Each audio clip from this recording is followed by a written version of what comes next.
Let's stand for the Pledge of Allegiance.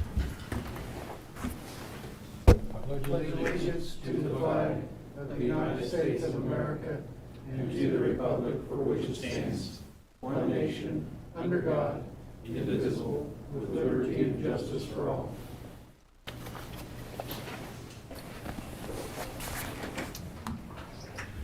Okay, and now we'll have Joe come up front.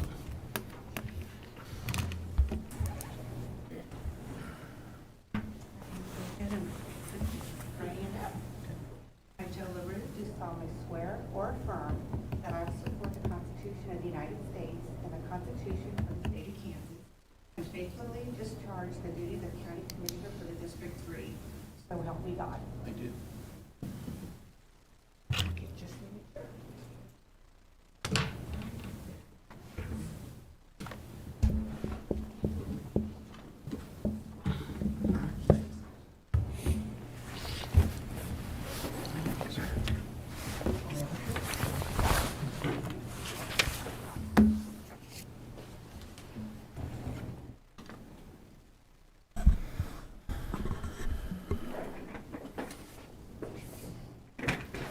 Welcome, Joe. Thank you, sir. Welcome. Thanks. Okay, and Bobby, please note that all three commissioners are present. Order of business, we will have an executive session this evening, and I don't think anything else has changed on here.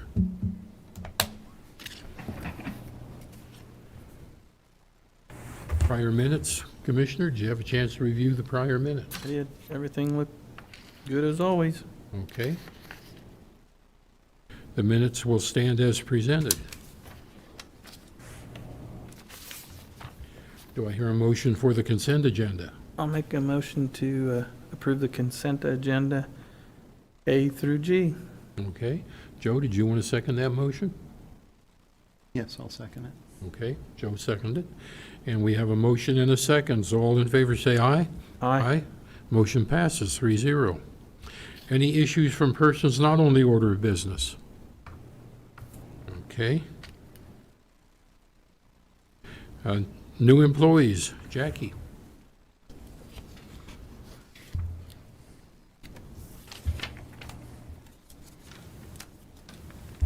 Good evening, Commissioners. Jackie Shoemaker, HR Coordinator for Ellis County. And Lisa, they were coming out of a meeting. They're not here yet, so I'll just give a little rundown of our 2 new employees that joined us this past month, and then we have a couple of promotions to celebrate this evening.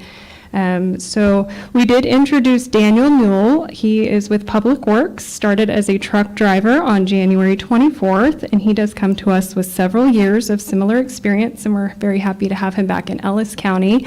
And then with the appraiser's office, Madeline Sweet started as a field appraiser on 119, and prior to joining us at Ellis County, she served our community as a 911 dispatcher with the city of Hayes. So we're very blessed to have her as well, and if I see them come in here in the next minute or two, I'll have them pop up so that you can put Sure. a face with a name. And then we'd like to go ahead and celebrate a few promotions, starting with environmental services. So I will have Mason and Carrie come up for just a moment.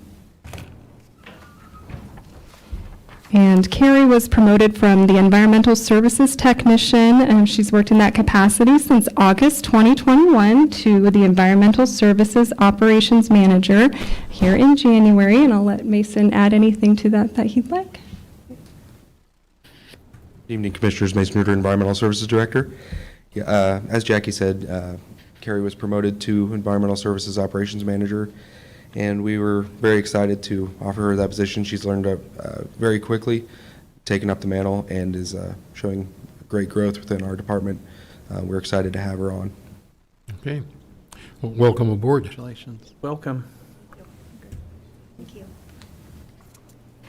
And then next, I'd like to have Amanda with the Health Department come up. Amanda Hoffman was promoted from Administrative Assistant. She's been with us since July of 2019 to Administrative Coordinator. And she's here with Kim. And they gave me a little spiel to share about this promotion. Amanda has fostered a collaborative, inclusive, and hardworking culture. She is the first person anyone sees as they walk into the Ellis County Health Department and the last person they see as they leave. On the other end of the phone, she is the pleasant, helpful voice. She works with Carla to guide our WIC clients, and I'm excited to see how she will continue to inspire others in her new role. So congratulations. Thank you. No, you covered it all. You did well, thank you. Okay. Okay, Amanda, thank you. Thank you. And then last but certainly not least, we have 2 individuals with the Treasury Motor Vehicle Department. So Vern, Amanda Shannon, and Casey Hammond, if you 3 want to come up here. I'll let Vern share about these 2. Good evening, Commissioners. Vern Reuter, Ellis County Treasurer. I have 2 ladies being promoted today. Amanda Shannon is being promoted to Deputy Treasurer, and Casey Hammond is Assistant Deputy Treasurer. Both of these ladies have been with the county for just about 7 years, and they were hired on the same day, so no favoritism there. And also, they're very knowledgeable in the last 4 months that I've been in the Treasury Department, watching how everything is operating. They both are very good trainers, and just a whole lot of help, make sure everything's running smooth and getting deadlines met. Okay. Ladies, congratulations. And then I do see that Lisa is here. So Lisa, if you and Madeline would like to come up here.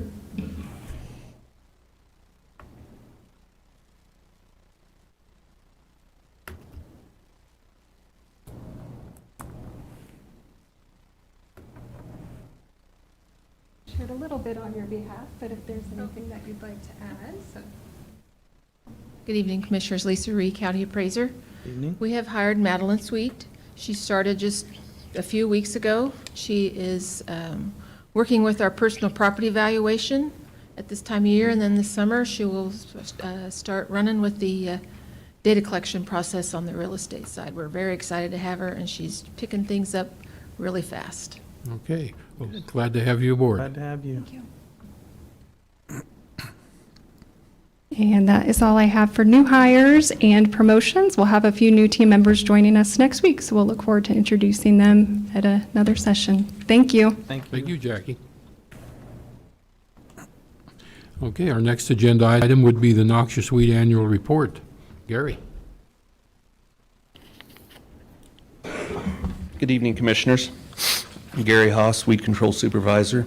I'm here tonight with my annual Eradication and Progress Report for 2021 and my Noxious Weed Management Plan for 2022 for your approval and signatures. These reports are required by the Kansas Department of Agriculture. We do them every year. The Eradication Report, it includes a financial summary, a weed survey of 10 randomly selected sections in the county that we have to go out and survey, and it also has a herbicide treatment and disbursement summary and a enforcement summary. In 2021, we sprayed 6,400 acres of the county right-of-ways on 1,340 miles of roads and on all the other county properties that we take care of. We did 1,640 acres for the state right-of-ways and their service yards, and we also did 202 acres for the city property and 651 acres of private noxious weed enforcement. We had 681 ticket sales of herbicide treatments that we sold through the weed department. We inspected and resolved 25 noxious weed complaints, mainly musk thistle complaints. And we spent 180 hours on tree and brush removal on our county right-of-ways. Our annual pesticide container recycling program netted 1,843 pounds of recyclables, of just the chemical containers that we got rid of for people. In 2021, we did finish the siding project on our office and shop. We put in a new gas line out there, and we also finished some sheetrock and insulation in my office. The next thing I'd have would be our 22 management plan. This is also required by KDA. And new this year, it had a fillable report form that we had to do with the required signature page instead of using we always had just our own report. But I did also include for your review our existing report, which has been updated because it seems it has a more complete presentation of our duties and goals included in it. So that's what I have.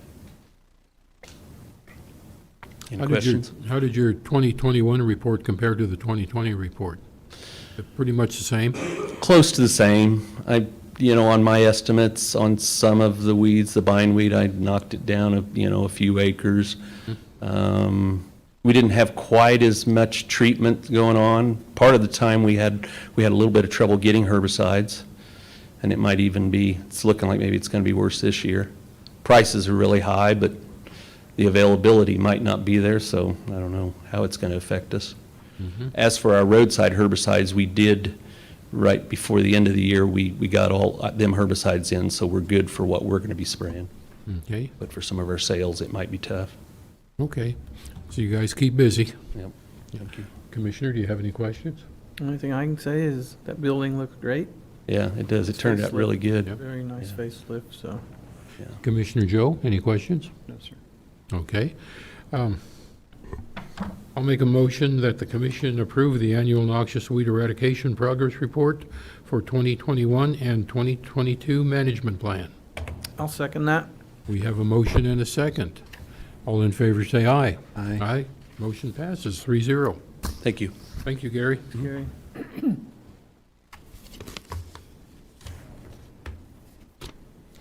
see, 3. I'm going to go down here to 32.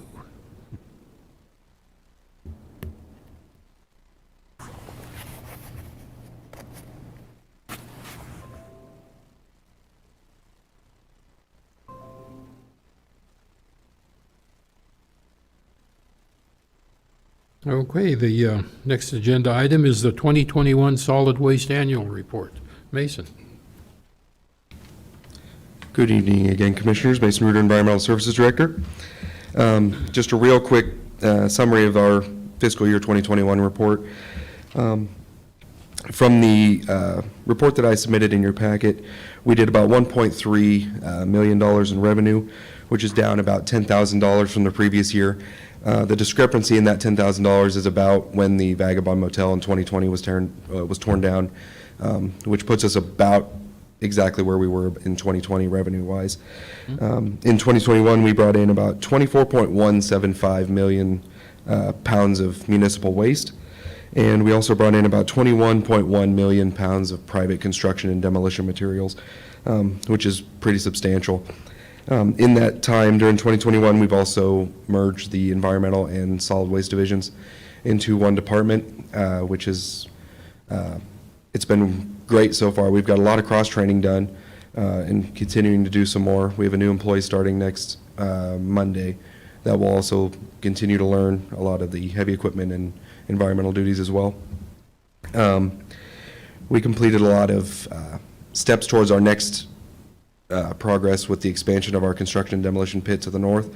We are waiting on KDHE and some of our individual contractors and engineers to finish the design phase so we can start working on the pit development because our current C&D pit is filling up rather quickly, a lot of material coming in every single day. And then the dual scale house, which was a huge accomplishment for our department to get things a lot smoother, a lot quicker, a lot safer for everybody. There's no one having to park on 55th Street anymore to get into the landfill, which is a wonderful thing. Other than that, everything else was pretty standard, just moving forward with progress and just keeping her moving. Yeah, there were a lot of improvements made last year. Yes, sir. Yeah, so the landfill's up and running real well. Yes, sir. Yeah. And we appreciate the commission's support through all that. Well, thank you. Commissioner? Just hoping you're enjoying the new building. I like windows. It's nice improvement. Thank you. Well needed. Commissioner Joe? Okay. Well, thank you for all you do, Mason. Appreciate it. Thank you, commissioners. Thank Have a good you. night.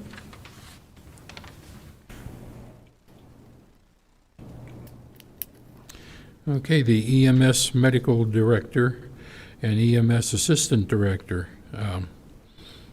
I guess you're going to take charge of that, Darren? I'll do my best. Okay.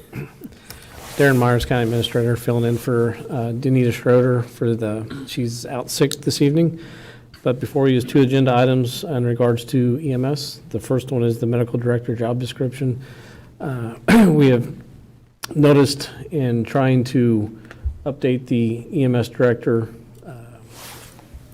Medical Director field that we had a job description, but we didn't necessarily have a contract. And then with that, the commission approved that each year when the medical director's salary comes up with the regular employees, if the employees get a cost of living adjustment, the medical director would get that as well. So with that, we didn't find that we actually had a contract between the county and the medical director, and with the help of Mr. Jeter, he drew up a contract and it was reviewed by Dr. Grove. And before you tonight is that job description and an employment job contract agreement for your consideration and approval. Okay. Well, I know we said we was going to give him a raise, so I guess we need to approve the contract. Commissioner, any motion? My thought too, yes. Yeah, I'll make a motion. I move to approve the job description for the EMS Medical Director as attached. Okay. I move to approve and sign the EMS Medical Director pay agreement as attached. Okay. I'll second that motion. So we have a motion and a second. All in favor say aye. Aye. Motion passes 3-0. Okay, did that cover everything, Darren? That covered the first agenda First item. one, okay.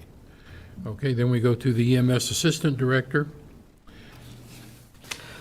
And that was a position that we put on the back burner while Jason was the Director of Health Services. And now that Jason's gone, we do need that assistant position brought up again and active. Is that correct? Correct. So a little bit of history on that to maybe bring Mr. LaRue up to speed is 5 years ago, we had a EMS director. The EMS was separate from the health department. And we had a EMS director and assistant director, and that assistant director focused a lot on training of the EMTs and paramedic programs to kind of harvest our own employees and get them certified. several years ago, the commission agreed to combine the health and EMS department. And at that point, that was actually when Butch retired from the health department. Kerry McHugh took over the spot, and then the retirement of the assistant at that time for EMS retired, and that's when Jason Kennedy was hired. Since that point, it was Kerry's suggestion that we separate the two departments. However, we proceeded, and Jason was promoted once Kerry retired. And Jason went for, I would say, a good year with the open assistant EMS director, thinking that he could do it, and then COVID happened, or is happening, and he came back to the commission, asked that we refill that position. Since that time, now Jason has left with his also recommendation that we split the two departments out and focus more back on the training and harvesting, or training new EMTs and paramedics. So now that Danita is the new EMS director, here we are again. However, the commission several months ago agreed to separate the two departments out, and now, so it's just EMS by itself. And she wants to get back to be able to focus on an assistant director to be able to promote training within our organization for clinical skills and abilities of all the paramedics and technicians. We're working with NCK Technical College to create a EMT program, so that way we can start training EMTs within our facility and bringing people from our community in. And that's her goal for that position, is to focus on the EMT training.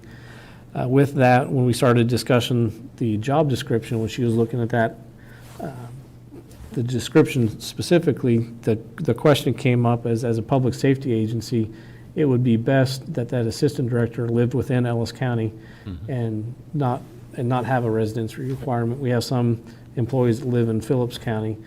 Some of our employees actually work part-time all the way out in Pottawatomie County. But the feeling is that if she's out right now, sick, that assistant director should be here local within Ellis County to be able to respond to emergencies quickly and not from several counties away. So the job description, basically, that's the biggest change, is to update, to add that in there, that we include the assistant EMS director live within Ellis County as a job requirement. So it's here for you tonight for approval. Sure. Any questions?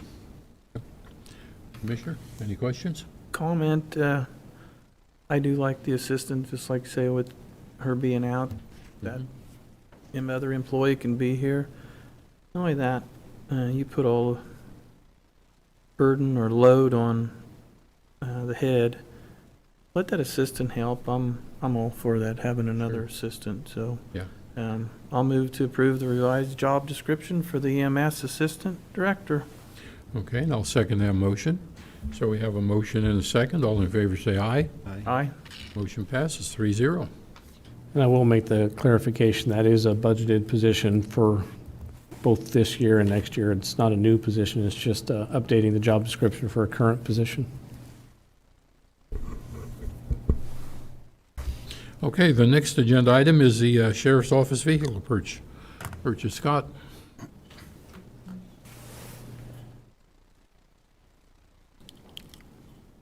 Good evening, Commissioners. Scott Brown, Ellis County Sheriff. I take it that you've had the opportunity to review the paperwork that I presented you. Obviously, we've been talking about some ARPA funds and that in the past, and during that time, you Commissioners have been kind enough to set aside some money for the purchase of a van for transport. We were able to locate a van with approximately 10,000 miles on it, which was a difficult task. Surplus is short right now. Obviously, the van is $31,975, and my paperwork shows 40. I would like to use the remaining up to 40,000. We had budgeted for that 40,000 for two vans. I intend on coming back for that other one down the road, and the remaining of the funds, the $15,839.75 for a total of $55,839.75. We will take that out of our sheriff commissary funds. We're limited on what we can use that funding for, but this would fall in because it falls within the inmates. One of the plus sides about that with the inserts that we're going to put in there It would eliminate, when we take females and males, we have to run them separately because they can't have contact or they can't see one another technically. We'll be able to put them in between the two dividers. They won't be able to see everybody, each other, and we'll be able to transport. Secondly, as you can see, it has its standalone HVAC system, which will be safer for our officers, detention officers, as well as for the inmates, in the hope that we can kind of keep the COVID thing down. We're all tired of talking about it, but it's going to keep popping up here and there, but if we can do so. And then, of course, there will be a camera inserted in it as part of the equipment to ensure the safety of everybody, and we can see what's going on. So our current van, our large van, has just under 200,000 miles on it, so it's probably about time to replace that. So I'm asking that you approve this and we can move forward with the purchase of the van. Any questions? Now, are you trading in that used van?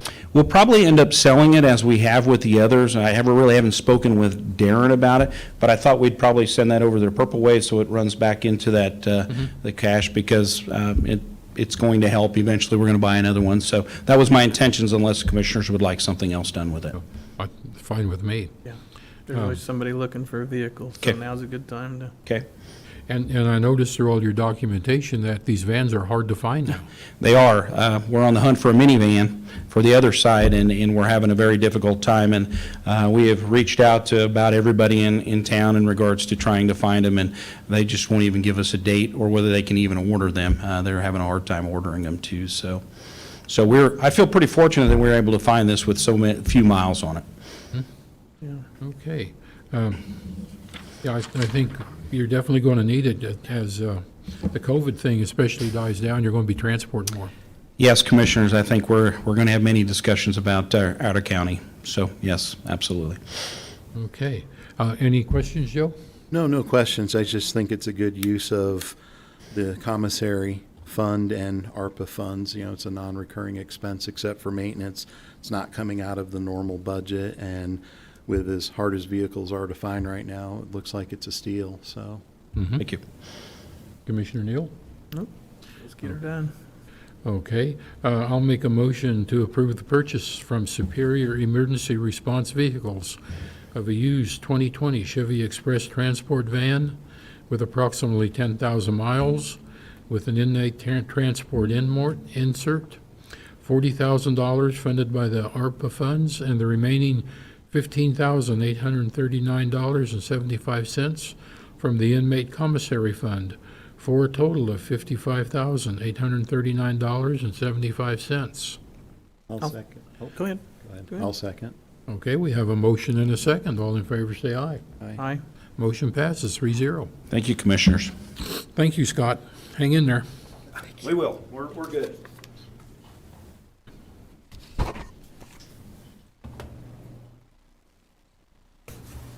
Okay. Page down here again.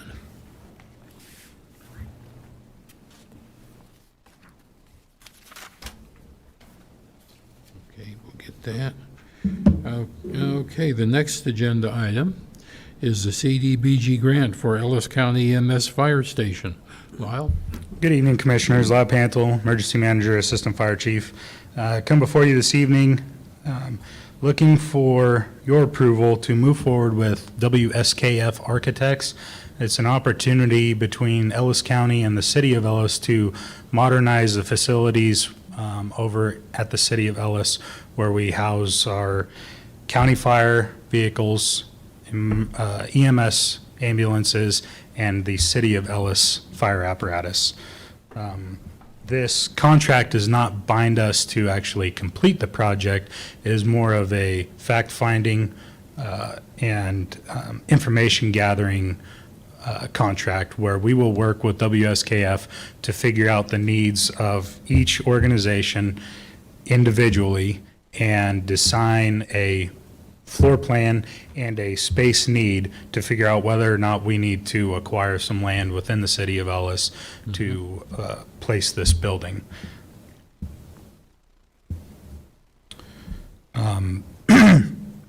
This is Cdbg funding, so it's going to follow a competitive scale.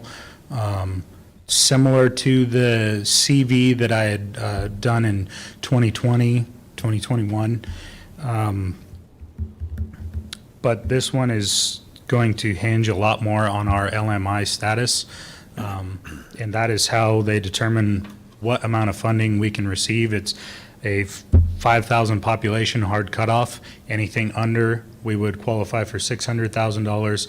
Anything over, we would qualify for $750,000 with a necessary 25% match on our part. 10% of which can be in-kind donations or volunteer labor towards the process of this. But this $6,000 that I'm presenting to you is merely to figure out how much room we need, where it needs to go, and how much the overall project will cost. So the $6,000 is just to do the study? Just to do the study, yes, sir. And then when the study's completed, we could find out then how much it might cost us and...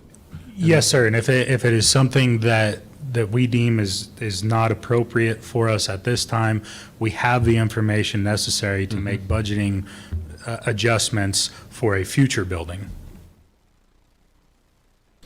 Well, I know we talked about this EMS and fire station over there in Ellis for quite some time, and something probably does need to be done.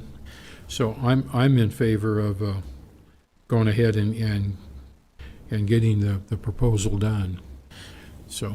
Yes, and we have spoke with the city of Ellis. Darren and I attended their council meeting on January 17th, and they were in favor of at least moving forward with this kind of fact-finding portion. Commissioner Newell, thoughts or concerns? I was also at that Ellis meeting too, and yes, I'm definitely for it, because the people that I've spoke with from Ellis or some of the volunteers, they're ready for it too. And what's wrong? Let's improve our community, and especially Ellis, and they're all in our county, so in our community. Yes, sir, and I feel that everybody needs to have the same facilities and opportunities to have those facilities. Commissioner Joe, any questions? Well, it's definitely a needed thing to explore, so the study's a good first step as far as the proposal. What's the likelihood, if you know, that the grant will be approved? I know that's post-proposal, but has there been some talk with a grant writer or somebody? So in working with WSKF Architects and some personnel from iParametrics who are doing the ARPA funds and assisting with that audit, we will come out with a narrative that will be part of the application process. It's a requirement, but I feel that we stand a very good chance based on the needs and the other scoring criteria to achieve this. But obviously, it's a competitive one, and I don't know who else is going to submit an application for something like this. In speaking with Cdbg personnel through the state of Kansas, it doesn't sound like they get a whole lot of facilities that are fire-related, and they're very kind of jubilant to see those come through. So I think that could help carry a little bit of weight for us, but by no means does it guarantee that we will qualify for the grant. Well, hopefully we do, but if we don't, maybe another funding source with the study results could be explored at that time. So. Yes, sir. It could be something where we just need to make some budget adjustments and say that, 10, 15, 20 years down the road, we're going to build a new location, whether we get this or not. Lyle, how long will it take him to complete that proposal? I imagine that we are going to have this done within the next 1 to 2 months, the proposal of meeting, to give us time to meet with each individual. That'll still give me plenty of time to complete the necessary work, having a public hearing and doing an LMI study for the citizens that are outside the city of Ellis, because the city of Ellis itself has done really good doing CDBG projects and doing their own LMI studies, which I can piggyback off of their information. So it greatly reduces the amount that I need to distribute to gain an accurate one for the western third of the county, but I think it's doable. Okay. Well, it sounds like you got the consensus of the board, so let us know what you find. Good deal.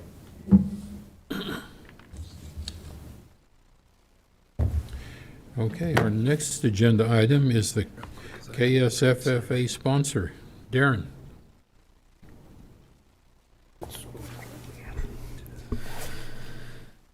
Darren Myers, this will be for the Director of Fire and Emergency Management side of the job. As the commission is aware, I think I briefly expressed to you that the Ellis County Fire Department was selected to host the 2022 Kansas State Firefighters Association Annual Conference.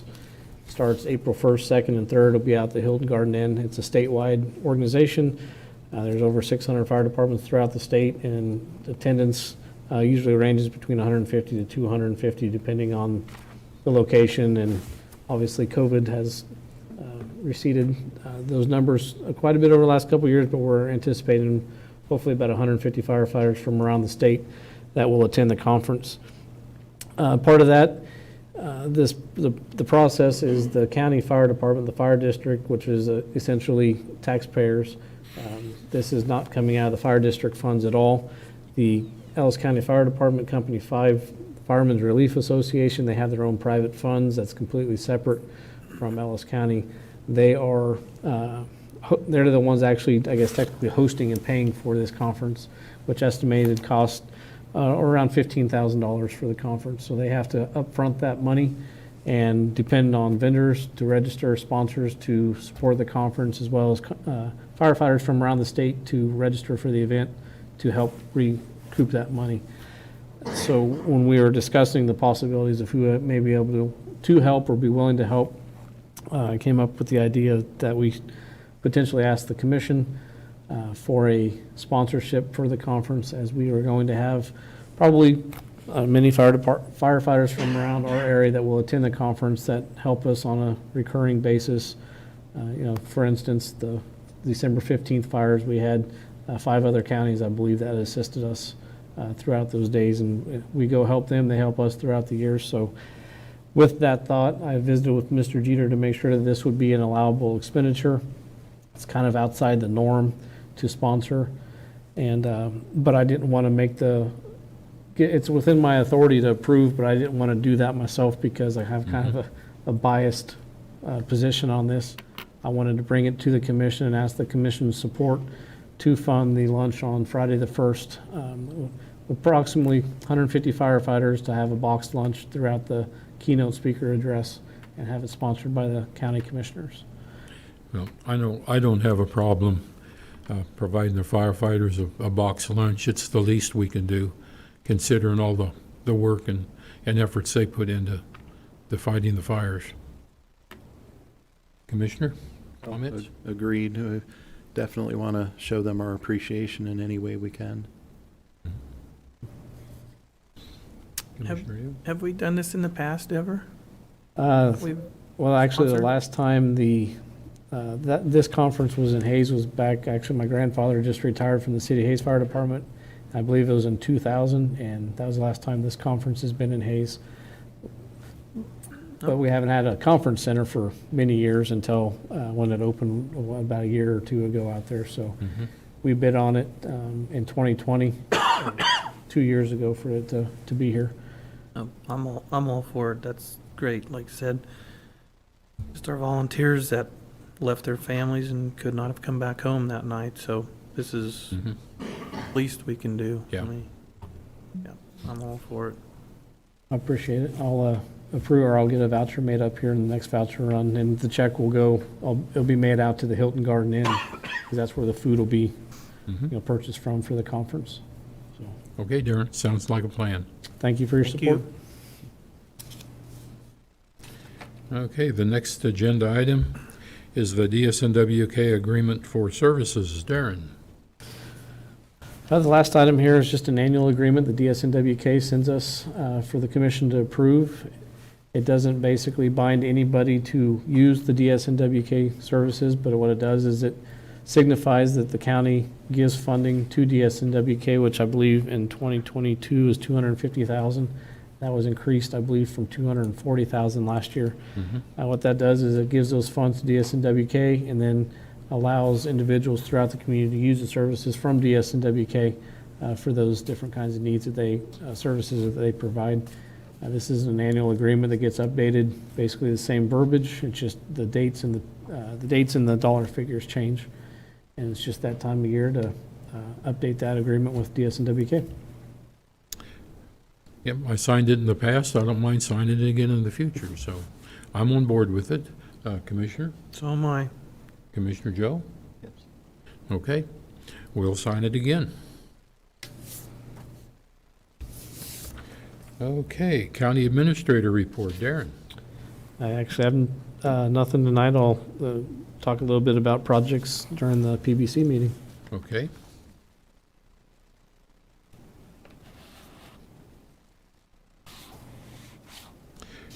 County Commission reports.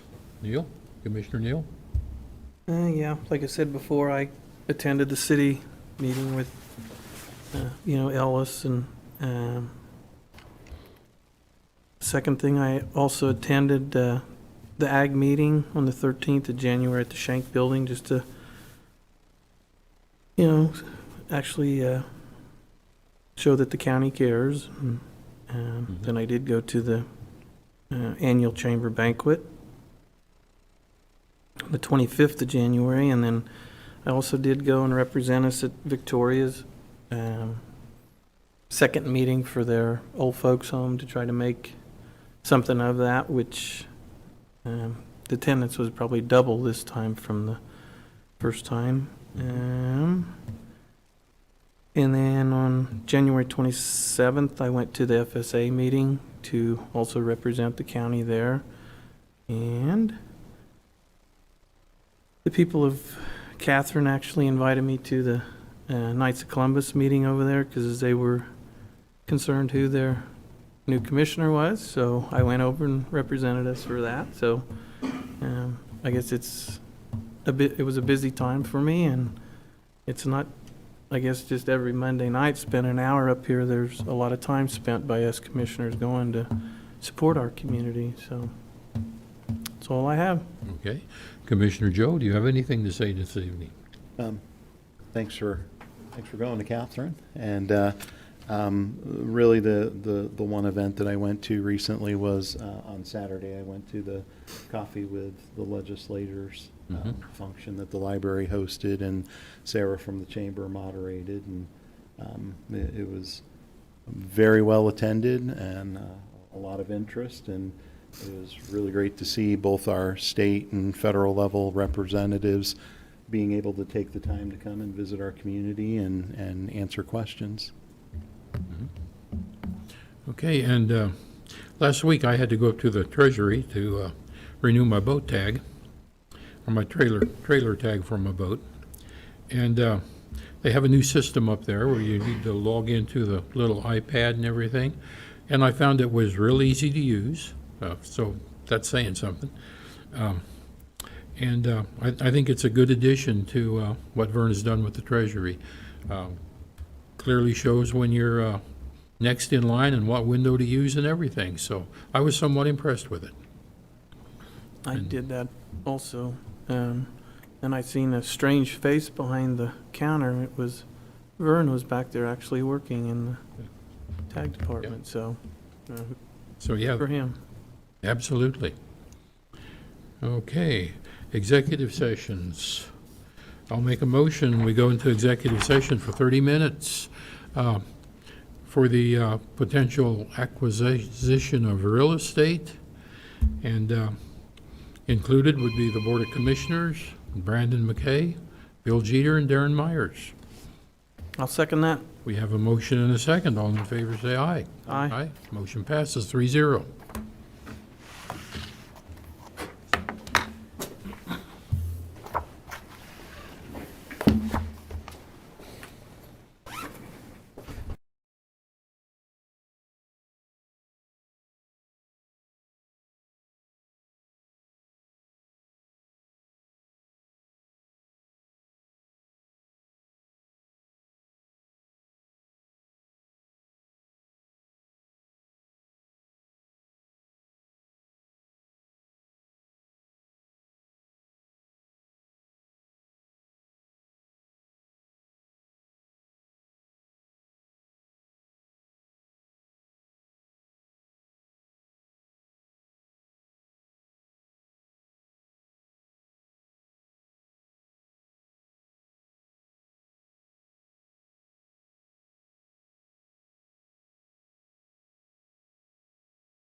You are perfectly on time. No one's getting yelled at. Nothing clears out a room quicker, huh? I told them all to go home. Got another meeting. Okay, now we have to do another meeting. Okay, and with no further action, the Ellis County Board of Commissioners meeting will adjourn at 6:14. And now we will have the Ellis County Public Building Commission meeting will come to order.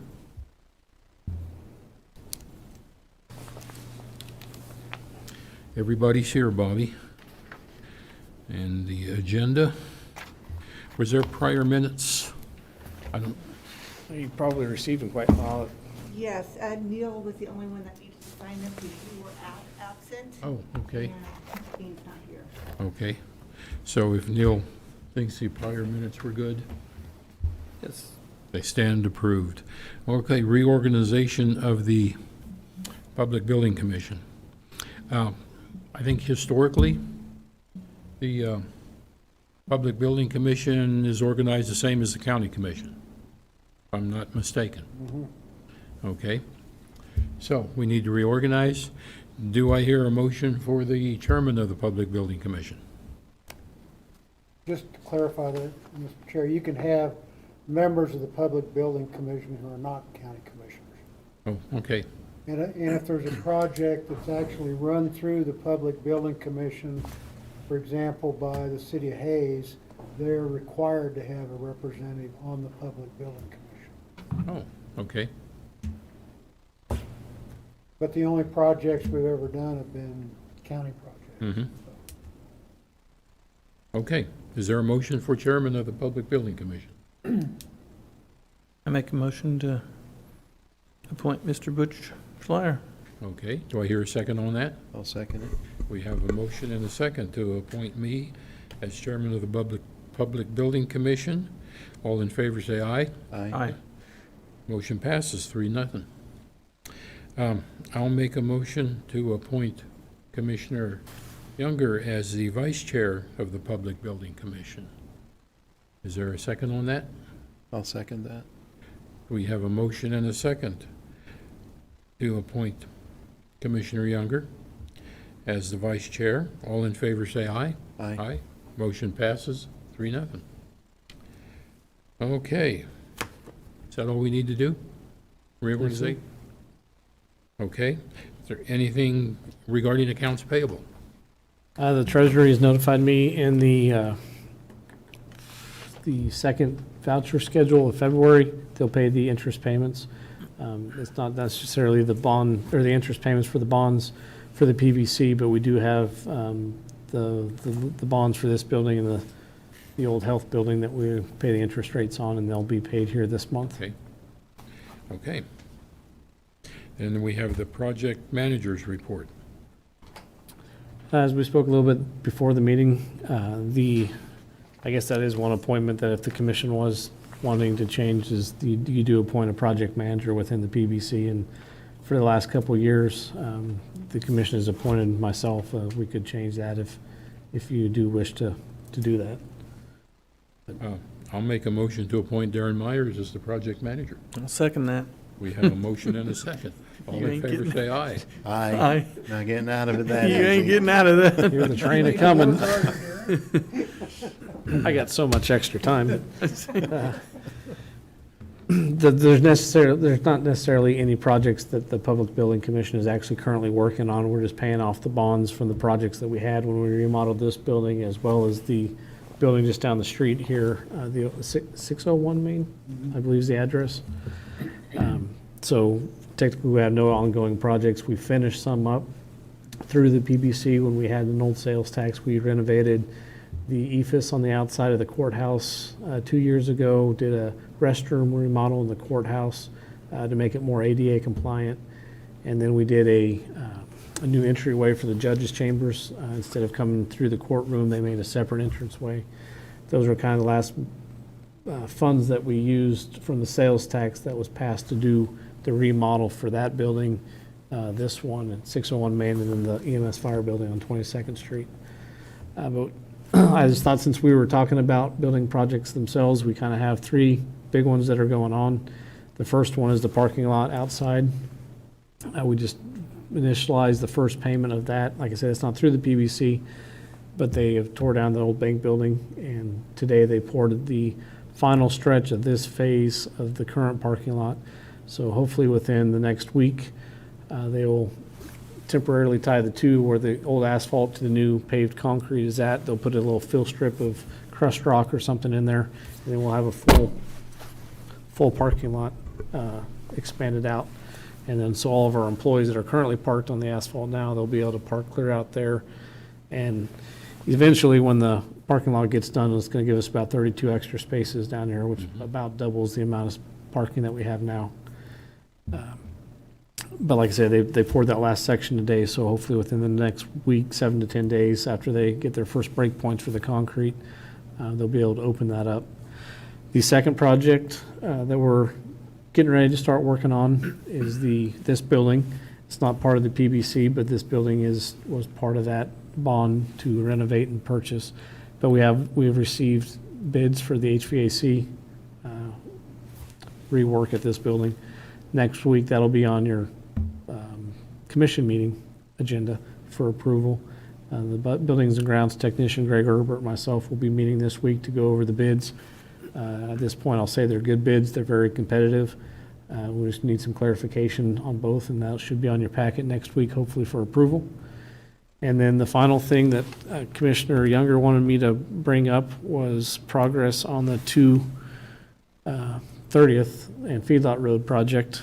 I know Mr. LaRue is probably very familiar with this on a daily basis, but should have done this at the very beginning of the meeting while we had a lot of people sitting out there, but it just kind of shows as you move forward through here. Let's see if I can zoom in a little bit. This is going north on 230th out towards Hess Services, Feedlot Road. Feedlot Road goes behind the development right through here. So this is the start of the curve. As you can see, they got, I believe there's a box bridge right in here already, or maybe it's right up through here, but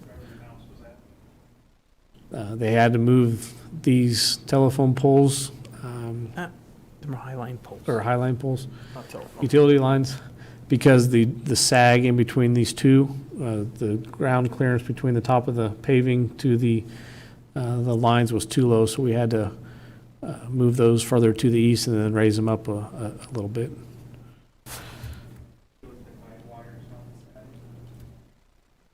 Well, the sag through here, but then the guide wires was too close to the right-of-way as well. As we progress through, this just goes through, I believe this is Jake Horse Park land. Is that where that box bridge is at? That's where it's at, right there. So that's the start of the curve going through there.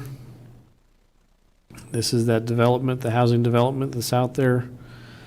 There's another box bridge through here. I believe there's another one there. And then as we progress further towards Feedlot, that's kind of just a reverse angle of where we just came from. There is a bridge in there, I believe, and they've already backfilled that and they got the ground cover on it. And there's that, you can see the box culvert right in there that's tying right up towards Feedlot. There's a reverse angle of that shot, and you can see right through here, sort of. But that's gonna, all this on Feedlot will be removed. And the new approach, as you can see, will kind of come through as a guided, almost a 90-degree angle to the curve where Feedlot will intersect 230th. So this will all be torn out, and then I believe a small section of this gets replaced, lifted, and with paving, concrete paving. And then in the future years, Public Works would like, I believe there's about 2 miles back towards the feedlot. Is it a mile and a half? It's just on discussion. It's about a mile and a half back to the next road. It's been primed and sealed, but it's there. Doesn't put on it at least. It's not part of this project, but that's one of the identified roads in the county that's going to need some significant work in the future to improve that driving surface. There's you can see one of the, that's a double culvert there that was put in. And I believe that one was put in specifically so the cattle could go from the north to the south Yes. track. Yes. Also for the drainage, but it's all on the trail crossing. There's another road. You can see this is where feedlot will curve into the new 230th curve. We're actually west.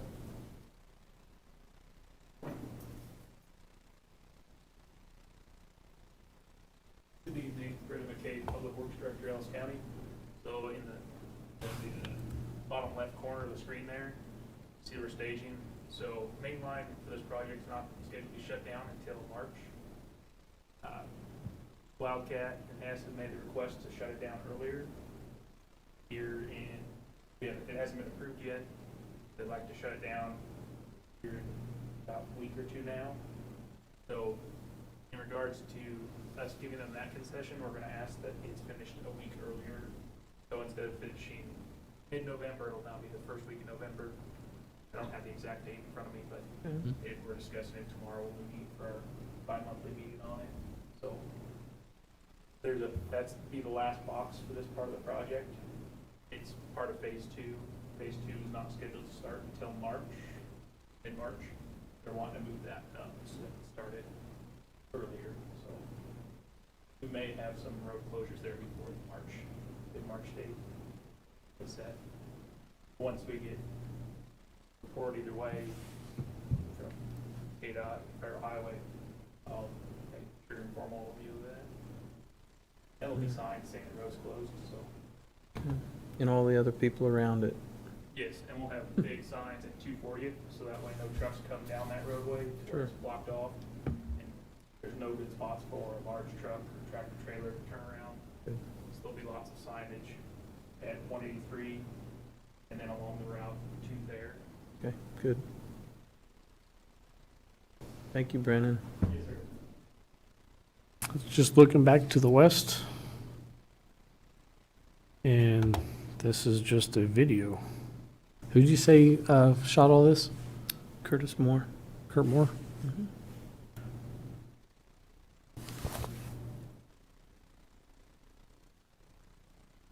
from a drone view?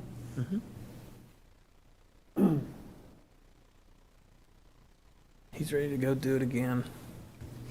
He wants to do it again. I said, let him get some more progress and That's looking west? Hess Services is up here in your top right. Oh, there it is, okay.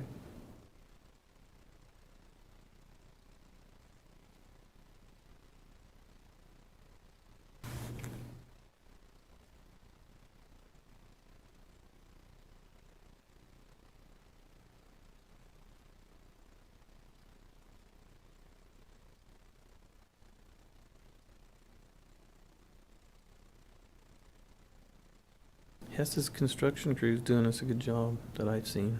I drove through all there, so they're doing a good job.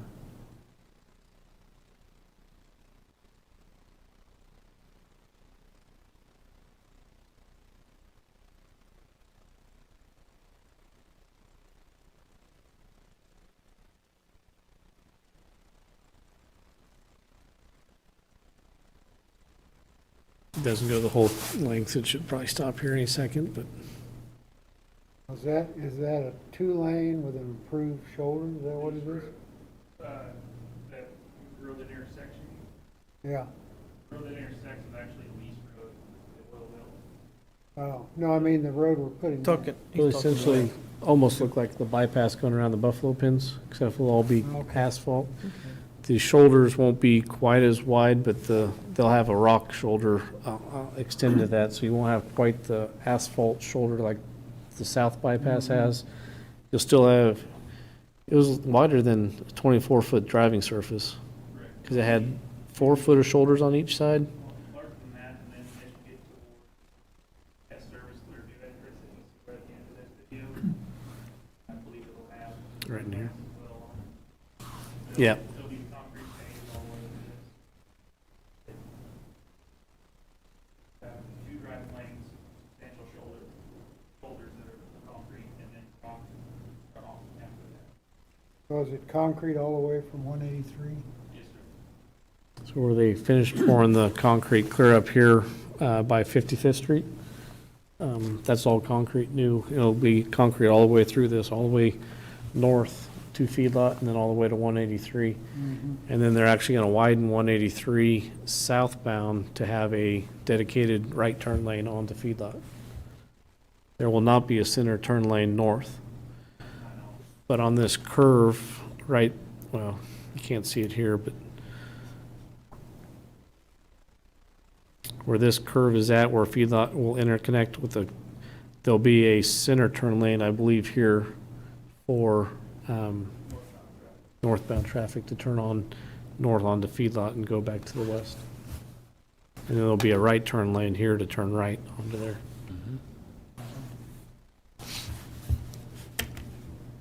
But they're making good progress, and I believe they're on schedule.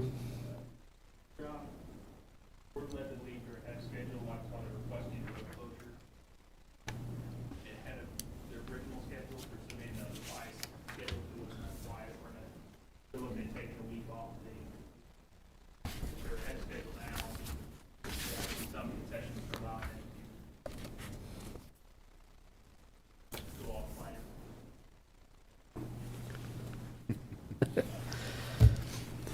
But I guess other than that, since we just got Brendan a microphone, that's really the only report left that I had to give. I just thought it would be nice to, Neil gave me the idea to share these tonight, and maybe if I talk to